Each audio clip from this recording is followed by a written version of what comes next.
মধ্যে সব কিছু, সব জায়গার মধ্যে আমি ক্ষমতা রাখি এবং সব মানুষকে সব বিষয় আমি কিতাবের মাধ্যমে জানিয়ে দিয়েছি।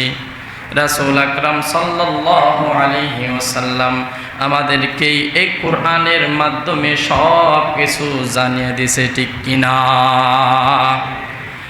এরপরে আমি কিন্তু সব কিছু বলার পরও, জানিয়ে দেওয়ার পরও 5টি বিষয় গোপন রেখেছি। কয়টি বিষয়? 5টি বিষয় গোপন রেখেছি। 1 নাম্বার হলো সূরা লুকমানের শেষে বলেন, আল্লাহ তাআলা বলেন, ইন্নাল্লাহা ইনদাহু ইলমুস সাআ। পৃথিবীর মধ্যে সব কিছু মানুষ জানতে পারে, কোরআনের মাধ্যমে, বিভিন্ন টেকনিকের মাধ্যমে জানতে পারে, কিন্তু সব কিছু জানার পরও আল্লাহ তাআলা কয়টি বিষয় গোপন রেখেছে? 5টি বিষয়। তার মধ্যে 1 নাম্বার হলো ইন্নাল্লাহা ইনদাহু ইলমুস সাআ। কিয়ামত কখন হবে আমি কাউকে জানিয়ে দিই নাই। সুবহানাল্লাহ। কিয়ামত কখন হবে কিন্তু তার ধারাবাহিকতা জানিয়ে দিয়েছে। কোন সময় হতে পারবে কিছু বড় বড় আলামত আছে, কিন্তু কি কোন দিনে হবে সেটা আল্লাহ তাআলা কাউকে কি জানিয়ে দেন নাই। আল্লাহ তাআলা 1 নম্বর বিষয় গোপন রেখেছে, সেই বিষয়টি হলো ইন্নাল্লাহা ইনদাহু ইলমুস সাআ। কিয়ামত কখন হবে আল্লাহ তাআলা গোপন রেখেছে। 2 নাম্বার হলো ওয়ায়ুনাজ্জিলুল গায়স। সুবহানাল্লাহ। 2 নম্বর গোপন রেখেছে হলো বৃষ্টি কখন হবে। কখন বৃষ্টি হবে আমরা কি জানি? যেমন নাকি একেবারে মেঘমালা আমাদের মাথার উপর এই মুহূর্তে বৃষ্টি দিবে, হঠাৎ করে দেখতেছে একেবারে পরিষ্কার হয়ে গেছে। আছে না এরকম? একবারে কোনো বৃষ্টির আলামত নাই, দেখতেছে সাথে সাথে এমনি কি বৃষ্টি পড়া শুরু করছে। আছে না এরকম? সেই জন্য আল্লাহ তাআলা বলেন 5টি জিনিস গোপন রাখেছি আমি। তার মধ্যে 1 নাম্বার হলো কিয়ামত। কিয়ামত কখন হবে আমি দুনিয়ার কাউকে জানিয়ে দেই নাই। 2 নম্বর হলো কখন বৃষ্টি হবে আমি কাউকে জানিয়ে দিই নাই। সুবহানাল্লাহ। যদি বৃষ্টি যদি কখন হয় যদি জানিয়ে দিত তাহলে মারামারি মনে হইতো না। এই যে কিছুদিন আগেই চট্টগ্রামের মধ্যে বন্যা হয়েছে, কত মানুষ, কত ঘর বাড়ি, কত তাদের ক্ষেত খামার সব ডুবে গেছে। যদি কোন সময় হয়তো কাউকে যদি জানিয়ে দিত তার বিরুদ্ধে মামলা করতো না। সেজন্য আল্লাহ তাআলা বলেন আমি এই বিষয়ে কাউকে জানিয়ে দিই নাই। 3 নম্বর বিষয় হলো ওয়ায়ালামু মা ফিল আরহাম। 3 নম্বর বিষয় আমি গোপন রেখেছি, কোন মায়ের গর্ভে, কোন রেহেমে কোন সন্তান রেখেছি। সুবহানাল্লাহ। কি ছেলে সন্তান হবে নাকি মেয়ে সন্তান হবে নাকি কোনো সন্তানই হবে না, সেটা কার কাছে জানা? আল্লাহ তাআলার কাছে জানা। আর আমরা যদি স্ত্রীকে যদি কারো কাছে যদি মেয়ে আল্লাহ তাআলা দিতেই তাকে, একের পর 1 2 4টা 5টা যখন মেয়ে হয় তখন কিন্তু আমরা স্ত্রীর উপর রাগ করি না। আল্লাহ কি তোমাকে দেখে শুধু তোমার গর্ভে থেকেই মেয়ে সন্তান হয়? আমার তো ছেলে দরকার। ও বেকুব, ছেলে দেওয়ার মেয়ে দেওয়ার মালিক তো আপনার স্ত্রী না, কে? আল্লাহ। আল্লাহ তাআলা বলেন ইয়াখলুকু মা ইয়াশা ইয়াহাবু লিমান ইয়াশাউ ইনাতাও ওয়া ইয়াহাবু লিমান ইয়াশাউ যুকুর। সব ক্ষমতার মালিক হলাম আমি যাকে চাই তাকে সন্তান দান করতে, ছেলে সন্তান দান করতে পারি এবং যাকে চাই তাকে মেয়ে সন্তান দান করতে পারি। এবং যাকে চাই তাকে উভয়টা দান করি, আর কাউকে একটাও দিই না। সুবহানাল্লাহ। তার মধ্যেও অনেক বরকত পূর্ণ আছে। আপনাকে সন্তান দিয়েছে, নেককার সন্তান দেয় নাই।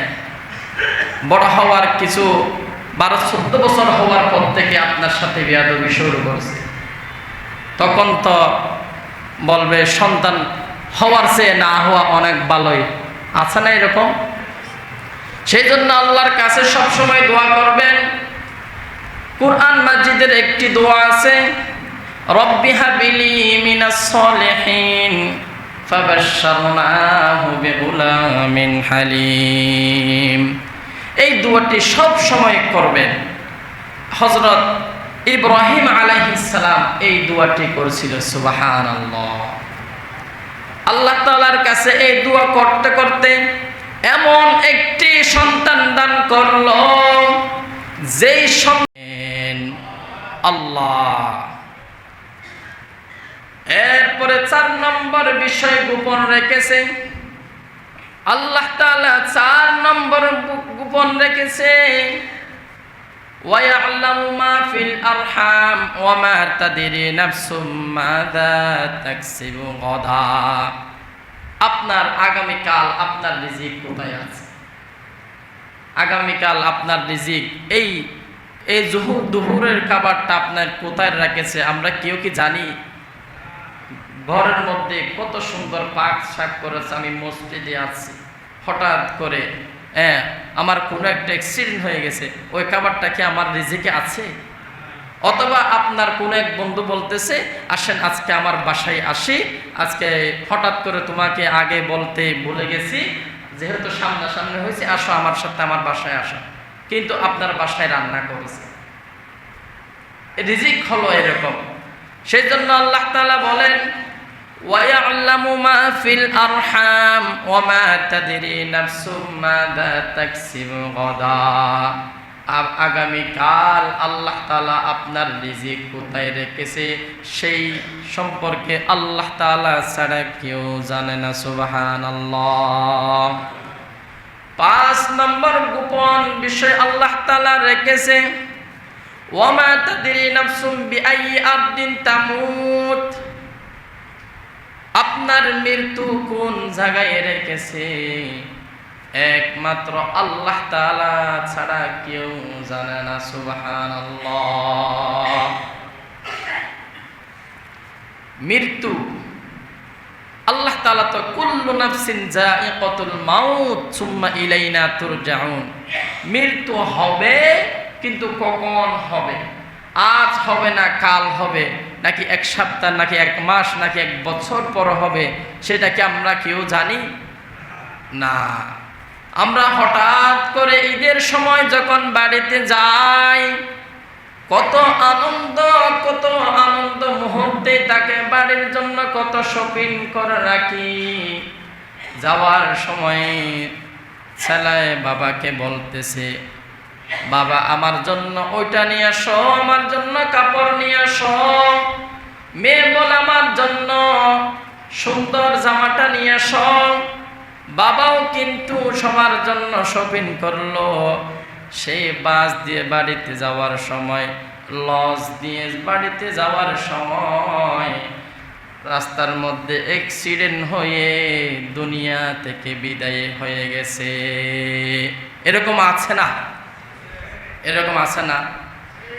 এই যে কিছুদিন আগে একটি প্রবাসী, বোধহয় নোয়াখালীর দিকে মনে হয়, সেই অনেক বছর পরে বিদেশ থেকে আসতেছে। আসার সময় বাড়ির সবাইকে ফোন করলো, আমি ওই দিন আসতেছি, তোমরা এয়ারপোর্টে আসো। বাড়ির সন্তান, স্ত্রী, তার মা বাবা সবাইকে নিয়ে এয়ারপোর্টে গেল। উনিও বিদেশ থেকে এয়ারপোর্টে আসলো। আসার পরে সবার সাথে মোলাকাত হয়েছে। তেমন বেশি কথা বলে নাই, যেহেতু বাহির থেকে আসতেছে, একটু খুব টায়ার্ড। বাসায় গিয়ে আরামের সহিত সবার সাথে কথা বলবো, সন্তানদেরকে বুকে জড়াইয়া ঘুমাবো। কিন্তু ওই লোক ওই বাসে ওঠার পরে, মাইক্রো বাসে ওঠার পরে বাড়িতে যেতে পারে নাই, রাস্তার মধ্যে সবাই মারা গেছে। আল্লাহু আকবার। আছে না এরকম শত শত হাজার হাজার ঘটনা? সেই জন্য আল্লাহ তাআলা বলেন, ওয়ামা তাদরি নাফসুম মাযা তাকসিবু গাদা ওয়ামা তাদরি নাফসুম বিআইয়ি আরদিন তামুত। কার মৃত্যু কখন কোন জায়গায় রেখেছে আমি আল্লাহ তাআলা ছাড়া পৃথিবীর কেউ জানে না। সেই জন্য আমাদের যে অবস্থায় আছি ঠিক সেই অবস্থায় মওতের জন্য প্রস্তুত থাকতে হবে কি না? সেই জন্য আল্লাহ তাআলা বলেন, কুল্লু নাফসিন যায়িকাতুল মাউত সুম্মা ইলাইনা তুরজাউন। ও বান্দা, তোমাদের প্রত্যেকের মৃত্যুর নির্ধারণ করা আছে, তোমরা মৃত্যুর